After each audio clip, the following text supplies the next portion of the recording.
इस वीडियो का मकसद किसी राजनीतिक दल को लाभ पहुंचाना या नीचा दिखाना नहीं है। ये वीडियो दिल्ली वासियों की वेदना को व्यक्त करती है और मौजूदा सरकार से अपने सवालों के जवाब मांगती है। केजरीवाल जो है ये कहते हैं हम स्कूल है ना बहुत बढ़िया बना रहे हैं, बहुत बढ़िया बना रहे हैं। मैं कहता हूँ जीरो है। केजरीवाल दावा करते हैं कि हमने स्कूलों में सीसीटीवी लगाए हुए हैं, कैमरे हैं जी, वो भी बंद है। ये बिल्डिंग किस काम, वो क्लासरूम किस काम का, जब वहाँ बैठ के बच्चे को 80 में से 2 नंबर ही मिलने, जहाँ 1.5 लाख बच्चे फेल हो जाए। मैं कहता हूँ आने वाले इलेक्शन में ये तो अब आने वाले नहीं है।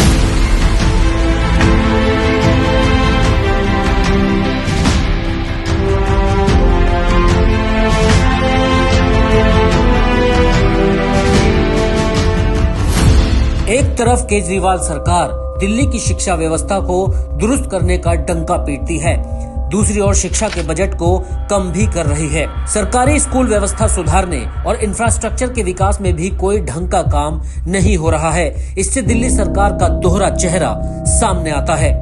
दिल्ली के मुस्तफाबाद विधानसभा क्षेत्र के एक सरकारी स्कूल का वीडियो तेजी से वायरल हो रहा है, जिसमें स्कूल की बदहाली साफ दिख रही है। स्कूल कूड़े के ढेर के बीच में चल रहा है, जहां ना तो सफाई है और ना ही कोई सुविधा है।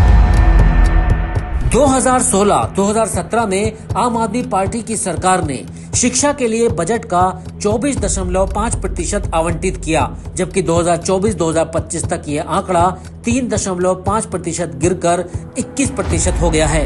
दिल्ली के छात्रों को राष्ट्रीय औसत से कम अंक प्राप्त होते हैं। पढ़ाई कैसी होती है आपके सरकारी स्कूल में? कुछ नहीं होती, बता रहा हूँ। मेरी लड़की तीसरी क्लास में, उसको अभी 2 शब्द के 3 अक्षर के उनको पता ही नहीं कुछ। स्कूल के लिए बहुत काम किया है, तो ऐसा क्यों है कि 9th क्लास में फेल होने वालों की सबसे ज्यादा जनसंख्या या परसेंटेज का जो है वो दिल्ली में ही सबसे ज्यादा है? हमारे भारत के पहले राष्ट्रपति पंडित जवाहरलाल नहीं प्रेसिडेंट नहीं पता। हमारे देश के पहले प्रेसिडेंट का क्या नाम है?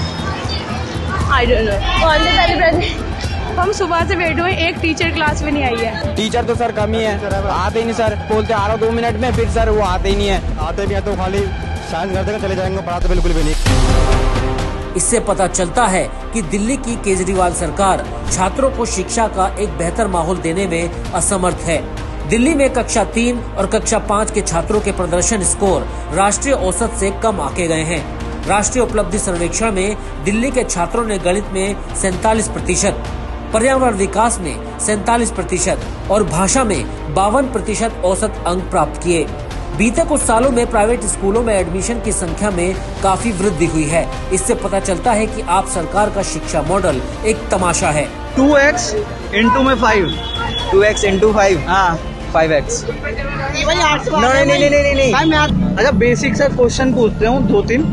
ये सब लॉजिक। हमारे देश के राष्ट्रपति, उनका क्या नाम? अबे परेड तो देखी होगी अभी 26 जनवरी को। नहीं पता। दिल्ली में प्राथमिक और उच्च प्राथमिक दोनों स्तरों पर निजी स्कूलों में नामांकन में 10% की वृद्धि हुई है। 2014-2015 तक निजी स्कूलों में नामांकन का हिस्सा 31% था, लेकिन 2022-2023 तक यह आंकड़ा बढ़कर 41% हो गया। दिल्ली सरकार के स्कूलों में हर 3 में से 1 छात्र कक्षा 9 में फेल हो गया। 2023-2024 में लगभग 36% छात्र कक्षा 9 में असफल रहे और कंपार्टमेंट परीक्षा पास करने में विफल रहने के बाद उन्हें रोक दिया गया। लगभग 17,000 छात्र दूसरी बार कक्षा 9 में असफल रहे। इनमें से 64% ने औपचारिक शिक्षा छोड़ने का फैसला किया। टोटल 12 स्टूडेंट पास हुए, बाकी सब बच्चे बहुत सारे फेल हो गए। सिर्फ 5 बच्चों की कंपार्टमेंट आई। सब बच्चों को मतलब पढ़ाते नहीं थे बिल्कुल नहीं। सर सारे सब्जेक्ट में पास हूँ, बस इकोनॉमिक्स में रह गया। सर एक तो हार्ड सब्जेक्ट है सर, ऊपर से सर इकोनॉमिक्स वाले सर ने पढ़ाया भी नहीं। सर एक तो यही था कि वो सर आते नहीं थे, कभी काम होता तो कभी आते नहीं थे। आते थे तो आधे बच्चों को बाहर भेज देते। 40-50 टीम में से 15 भी टीचर नहीं थे।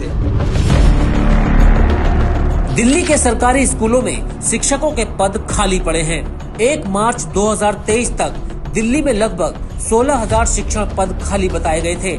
आम आदमी पार्टी के वादों के बावजूद उनकी सरकार दिल्ली में 1 दशक के शासन के बाद भी इन रिक्तियों को भरने में विफल रही। आम आदमी पार्टी की केजरीवाल सरकार ने दिल्ली की जनता को बेहतर शिक्षा व्यवस्था देने के नाम पर ठगा। आखिर कब तक केजरीवाल दिल्ली की भोली भाली जनता को यूं ही पागल बनाते रहेंगे? जवाब दो केजरीवाल।